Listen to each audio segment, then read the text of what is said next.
Speak now to Nicole Hillery, who's the US Director of Human Rights Watch, that was part of a group of people to visit the Clint Detention Center in Texas, where hundreds of children are being held. And she joins me now via webcam from Washington. This photograph, first of all, your reaction to it? It's despicable. And it really is an example of why and how the policies of the U.S. have just gone awry. If we had set up or would set up better systems for entry into the U.S., families like that would not be forced to take dangerous routes into the U.S. that lead to tragic endings like what we see in that picture. How many other families are trying to make this exact crossing? You know, the numbers are unknown.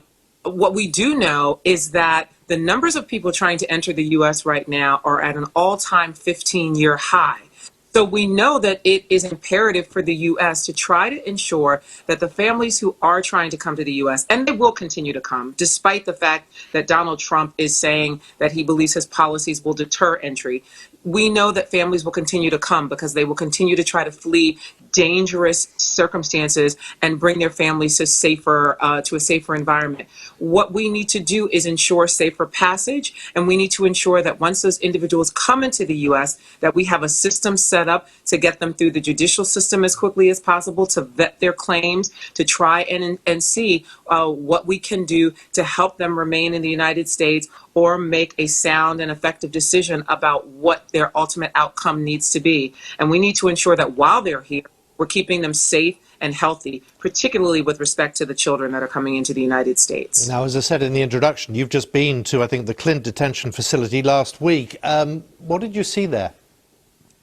I saw crying babies on an almost continuous basis. And when I say babies, I'm talking about the array of children that we saw, who range from ages 18 as young as 5 months. I saw a 5-month-old baby who was there, who was unaccompanied. I saw children who were wearing the same clothes that they were wearing when they entered the U.S. I saw children who hadn't been bathed for days, who hadn't brushed their teeth for days, if at all. I saw children who were sleepy because they weren't resting well, because instead of sleeping on cots, they're sleeping on the floors with very thin blankets. And I saw fear in the faces of these children. Some of them were simply inconsolable. There was one young 7-year-old girl that I spoke with who had crossed into the U.S. with her aunt, and she had been separated from her aunt because the aunt was not her legal guardian, or her mother. They separated them. And this child was in tears. The only thing I could get out of her was that I came to the United States with my aunt. Beyond that, she was in tears and continued to cry until we used our own personal phones to call her aunt, because the number was available. She had a little bracelet attached to her that said she had a relative in the United States, and we then picked up the phone and called. A simple measure, a simple act that we actually can't understand. If we can do that, why can't the Border Patrol agency, why can't the U.S. systems in place make it so that these children can be connected to relatives who love them and care for them and want them in their presence? Well, I was going to say, this is 21st century, the United States of America, and yet the U.S. Border and Immigration Services don't seem to be able to cope. No, they don't. And of course, they claim that the numbers are overwhelming, and it's because of the Democrats in Congress who are not giving them the funding that they need to provide more services. But that's simply not true. It does not take rocket science, nor does it take a huge staff to ensure that children are getting daily showers. The children that are in your facility, ensure that they can clean themselves every day. Ensure that they can brush their teeth. Give them healthier meals. You know, when we talked to the children and families who were there, we were told that they eat the same food every day, and it's not nutritious. They're eating oatmeal for breakfast, they're eating ramen noodles for lunch, and they're eating burritos for dinner. When we asked, are you getting fruits and vegetables? They said no. And this even includes the young mothers who are there who are nursing, whom we know from research require a certain level of nutritional value as part of their diets to ensure that the babies who are breastfeeding are then being fed healthy mother's milk. That is simply not happening. And it doesn't matter how big the numbers are. Whatever the numbers are, treat them humanely. Give them these daily necessities while they are in your custody.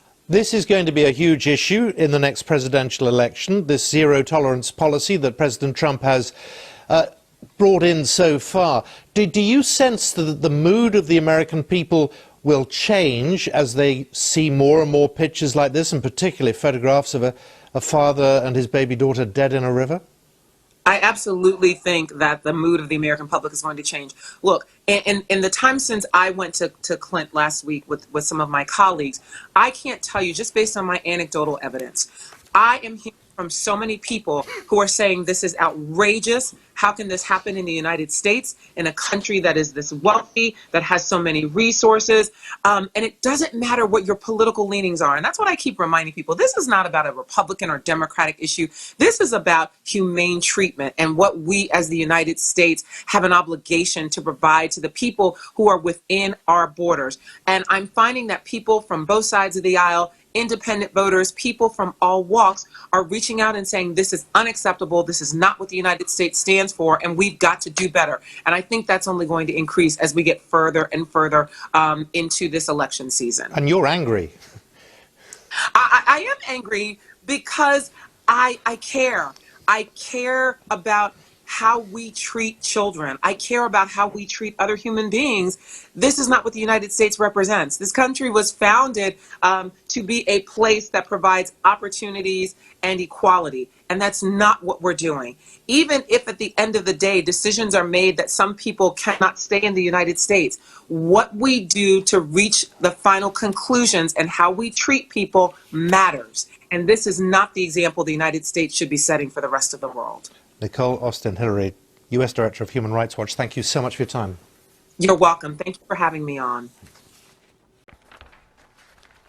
You're watching Newsday on the BBC. Let's get more now on our top story, the outcry over that image of a father and his daughter who drowned while trying to cross from Mexico into the US, and the political row over immigration. Nicole Austin Hillery is the US Director of Human Rights Watch and was part of a group of people to visit the Clint detention center in Texas, where hundreds of children are being held. She joins us from our studio in Washington. It's very good to have you with us, Nicole. Just explain for us what it was you saw on that visit and the examples of the conditions there. I saw frightened children, to put it bluntly, on a daily basis. I was there for several days. I saw children in tears almost consistently. These children were filthy. They were wearing the same clothing that they had been wearing when they crossed into the United States. Several of them had not been bathed, or if they had been bathed, they had only been bathed on one occasion. I asked them if, once they were bathed, whether they were given clean clothing. I was told no. I had to put back on the same clothes I wore when I crossed into the United States. These children were very tired and worn. They looked like they weren't getting adequate sleep. I saw matted hair. I saw children who were evidently hungry, and when I asked them, they explained that they only got to eat minimally because they were served every day the same meal, oatmeal in the morning for breakfast, some type of ramen noodles for lunch, and some type of burritos for dinner. I asked if they were given fruits and vegetables, and I was told no.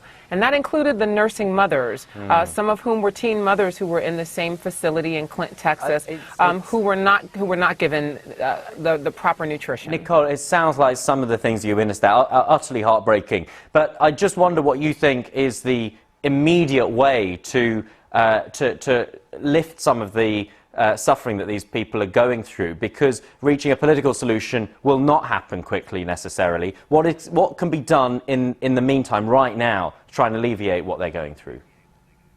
You know, right now, the officers and agents at these detention facilities can start treating these individuals more humanely.